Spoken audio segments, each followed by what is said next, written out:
दोस्तों रशिया की बात करते हैं। आ, रशिया जो है यूक्रेन और नेटो की गतिविधियों को लेकर के जो है उच्चतम स्तर पर, यानी कि रूस के राष्ट्रपति व्लादिमीर पुतिन के स्तर पर जो है बार बार चिंता व्यक्त कर रहे हैं कि ये जो है पूरे पूरे जो रशिया और उसके आसपास का रीजन है उसके लिए डीस्टेबलाइजिंग बिहेवियर है, एक और ख़तरनाक बिहेवियर है। और रशियन प्रेसिडेंट जो है वो बार बार जो है रेड लाइंस की बात कर रहे हैं। ये कह रहे हैं कि नेटो को जो है वो जो रशिया के रेड लाइंस हैं, जो रशिया को जो अनएक्सेप्टेबल बिहेवियर है उसको समझना चाहिए नेटो को, और उस तरह की हरकतें नहीं करनी चाहिए। अब जो बात सामने आ रही है वो ये कि यूक्रेन जो है अभी तक नेटो का मेंबर नहीं बना है, लेकिन नेटो से काफ़ी उसके अच्छे संबंध हैं। और यूक्रेन के जो नेता हैं वो अक्सर ये कहते रहते हैं कि अगर रूस की तरफ से कोई आक्रामक गतिविधि होती है, सैनिक गतिविधि, तो नेटो जो है उनके बचाव में आएगा, ऐसी वो अपेक्षा करते हैं, ऐसी वो उम्मीद करते हैं।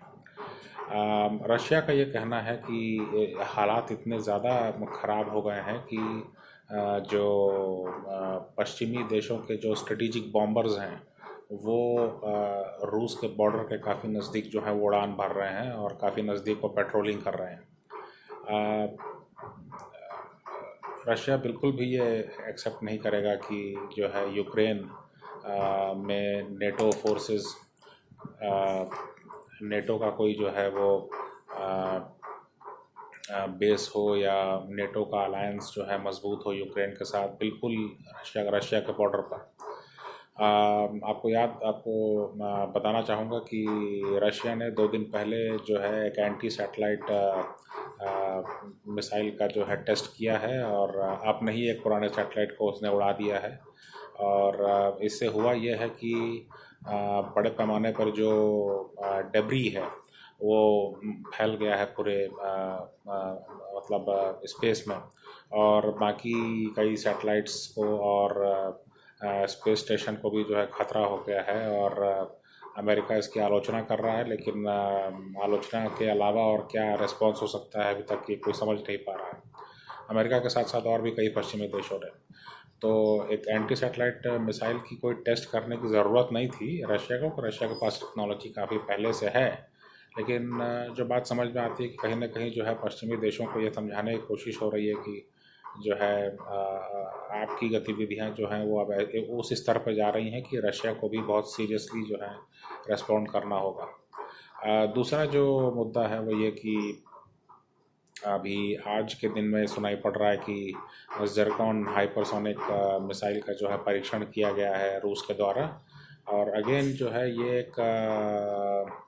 एक तरह की चेतावनी के रूप में देखा जाना चाहिए यूक्रेन और बाकी पश्चिमी देशों के लिए कि अगर हालात ख़राब होते हैं तो रूस जो है अपने किसी भी तरह के हथियारों को उतार सकता है मैदान में, और उसका कोई जवाब जो है कम से कम यूक्रेन के पास तो हमारी जानकारी में नहीं है।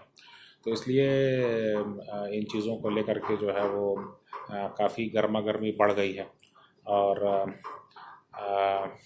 लगातार जो है हालात विपरीत होते जा रहे हैं। और इस पूरे प्रकरण में हुआ यह है कि नेटो का एक तरह से रिवाइवल हुआ है, क्योंकि नेटो जो है वो काफ़ी हद तक जो है एक कम से कम ट्रम्प प्रशासन में जो है नेटो का बहुत ज़्यादा कोई रिवाइवल नहीं था। और नेटो काफ़ी हद तक बटा हुआ दिखाई पड़ रहा था, लेकिन बाइडन प्रशासन आने के बाद में जो है नेटो फिर से रिवाइव हो चुका है। और अब जो यूक्रेन में हो रहा है, रशिया के बॉर्डर पर हो रहा है, इससे तो ऐसा लगता है कि नेटो जो है वो अपने उफान पर है, अपने उरूज पर है। जब जो जो जो उसके पुराने दिन थे, जो सोवियत यूनियन के समय का जो नेटो है उस फॉर्म में दिख रहा है। अब रशिया भी जो है इसके खिलाफ रणनीति बना रहा है, लेकिन अभी तक तो ऐसा लगता है कि अपने स्तर पे काम हो रहा है। लेकिन ये देखने वाली बात होगी कि यूक्रेन को नेटो के खेमे में जो है औपचारिक रूप से जाने देने से रोकने के लिए रशिया किस तरह की कदम उठाता है। और पश्चिमी देशों का इस पर क्या रुख होता है?